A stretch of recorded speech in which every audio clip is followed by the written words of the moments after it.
নমস্কার বন্ধুরা, আমার সবুজ বিলা ইউটিউব চ্যানেলের সকল প্রিয় বন্ধুদের জানাই অনেক অনেক শুভেচ্ছা স্বাগত। আশা করি আমার ভিডিওটি যেখান থেকে দেখছেন নিশ্চয়ই সকলে ভালো এবং সুস্থ আছেন। বন্ধুরা, আমার থাম্বনেল থেকে আপনারা বুঝতে পারছেন আজকে আমি কি বিষয়ে আপনাদের কাছে তুলে ধরছি, সেটা হচ্ছে লেবু গাছ। নিশ্চয়ই আপনারা বাড়িতে এইরকম পাতি লেবু গাছ লাগিয়েছেন, কিন্তু তার ঠিক সফল হচ্ছেন না, নয়তো ফুল আসছে, নয়তো ফুল ঝরে যাচ্ছে বা এরকম লেবু হচ্ছে না। তবে আজকে আমি দেখাবো যে ডিসেম্বর মাসে যদি আপনারা এই পরিচর্যাটা খুব সহজ উপায়ে জৈবিকভাবে করেন, তাহলে জানুয়ারি মাসে প্রচুর পরিমাণে ফুল আসবে এবং এইরকম লেবু আপনারা পাবেন। দেখুন আমার গাছের থোকা কিরকম লেবু ধরে আছে। তার আগে দেখুন বন্ধুরা, আমি এইখানে কটা লেবু পেরে নিয়েছি এবং লেবুর সাইজগুলো দেখুন কত বড় বড়, এইখানেও আছে আর এই ভেতর দিয়েও দেখুন কত লেবু আছে। বন্ধুরা, তার আগে যেটা করতে হবে, দেখুন আমি যেটা করেছি, এই পুরনো ডালগুলো, আক্রান্ত পাতাগুলো আপনাদের যে কোনো কাটারের সাহায্যে অবশ্যই কেটে নেবেন কাটারটা। তার আগে আপনারা জীবাণুমুক্ত করে নেবেন, যে কোনো ডেটল দিয়ে হোক, যাই সাব ফাঙ্গিসাইড দিয়ে হোক, এইভাবে জীবাণুমুক্ত করে নিয়ে তবে আপনারা এটা কাটবেন। আর যে কাটা জায়গায় আপনারা যে সার বা হলুদ গুঁড়ো দিয়ে দেবেন, তাহলে কি হবে, এটা কোনো ছত্রাকের সংক্রমণ হবে না। আর এই যে নতুন পুরনো ডালগুলো কাটা হচ্ছে বন্ধুরা, তাহলে সেই থেকে কি হবে, নতুন ডালপালা বেরোবে, আবার প্রচুর ফুল আসবে। অবশ্যই এইগুলো করবেন।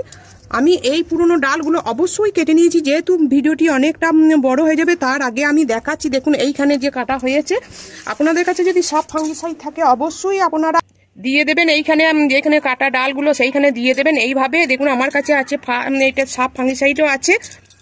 তারপর যেটা করতে হবে বন্ধুরা, এই যে গাছের গোড়ার মাটি দেখুন আমি হালকা করে এইরকম করে খুঁড়ে নিয়েছি। তারপর আমি এই খাবারটা কি দেবো, দেখুন এখানে আছে পুরনো গোবর সার আছে। আর সব থেকে প্রিয় যে খাবারটা হচ্ছে, এটা ফ্যান সমেত বাসি ভাত তো দেখবেন আমাদের অনেক সময় কি হয়, আমাদের খিদে ঠিক মতন থাকে না, এইরকম ভাত আমাদের অবশিষ্ট থেকে যায়।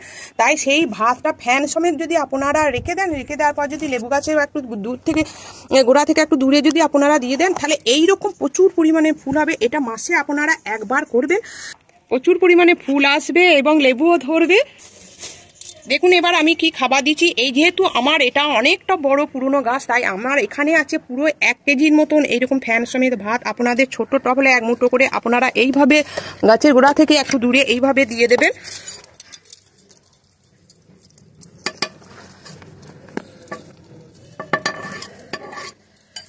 তারপর কি করবেন, দেখুন এখানে আছে, আমার আছে এখানে সমস্ত রকম সবজির খোসা আমি এর মধ্যে দিয়ে দিচ্ছি।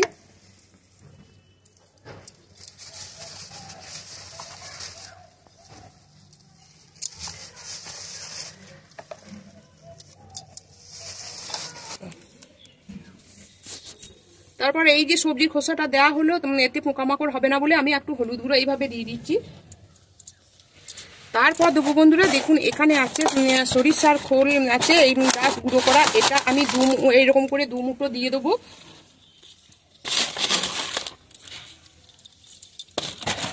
তারপর এখানে আছে বন্ধুরা, দেখুন হাড় গুঁড়ো আছে, হাড় গুঁড়ো এখানে আমি 1 ঢাকনা এটা দিয়ে দিচ্ছি। আপনাদের কাছে যদি এই হাড় গুঁড়ো যদি না থাকে, দেওয়ার দরকার না, এখানে ডিমের খোসা গুঁড়ো দিতে পারেন।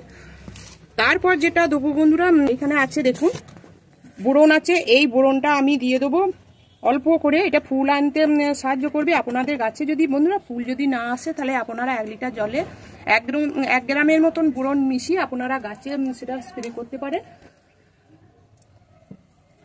এটা থাকলে দেবেন, না হলে দেওয়ার দরকার নেই।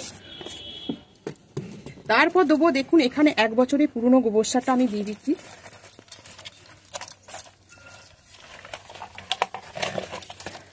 ব্যাস, আমার লেবু গাছে খাবার দেওয়া হয়ে গেল। এই দেখবেন কিরকম এবার জানুয়ারিতে কিরকম প্রচুর পরিমাণে ফুল আসবে। তার আগে দেখুন আমার এইতে ফুল আসতে আরম্ভ হয়ে গিয়েছে। যেহেতু এটা আমার 12 মাসি গাছ, ফুল গাছ, অনেকদিন দেওয়া হয় না, তাই আমি এই টাইমে আমি দিয়ে আপনাদের দেখাচ্ছি, আপনারা যাতে অনেক উপকার পেতে পারেন।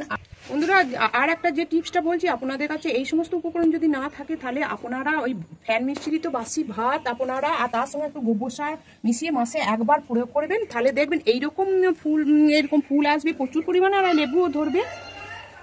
আর তো লেবু দেখুন গাছের ডালে একবারে নুয়ে পড়েছে, একটা থোকায় দেখুন। তার আগে এই তো লেবুগুলো পেরে নিয়েছি, তাহলে বুঝতেই পারছেন আমার গাছে লেবু ভর্তি হয়ে গিয়েছে। বন্ধুরা ফুল আসার আগে একবার কীটনাশক আর তিন দিন পর পর সেটা করবেন। 3 দিন আগে আপনারা যেটা করবেন কীটনাশক প্রয়োগ করবেন, যে হাতের কাছে যেটা থাকবে, তারপর 3 দিন পর আপনারা ফাঙ্গিসাইড প্রয়োগ করবেন। এইভাবে যদি আপনারা লেবু গাছের পরিচর্যাগুলো করেন তাহলে এইরকম ফুল পাবেন। আর ফুল আসার পর কিন্তু আপনারা কোনো রকম কীটনাশক গাছে প্রয়োগ করবেন না, সেখানে ফাঙ্গিসাইড আপনারা প্রয়োগ করতে পারেন। এরপর আমি এটাতে জল দিয়ে দেবো। তাই যে সমস্ত বন্ধুরা আমার এই ভিডিওটি এতক্ষণ ধরে দেখলেন, নিশ্চয়ই আমার ভিডিওটি আপনাদের অনেক ভালো লেগেছে। তাই নতুন ছাদ বাগানি যদি বন্ধু হয়ে থাকেন, আমার চ্যানেলটিকে অবশ্যই লাইক, কমেন্ট এবং সাবস্ক্রাইব করে আমার পাশে থাকবেন। ধন্যবাদ।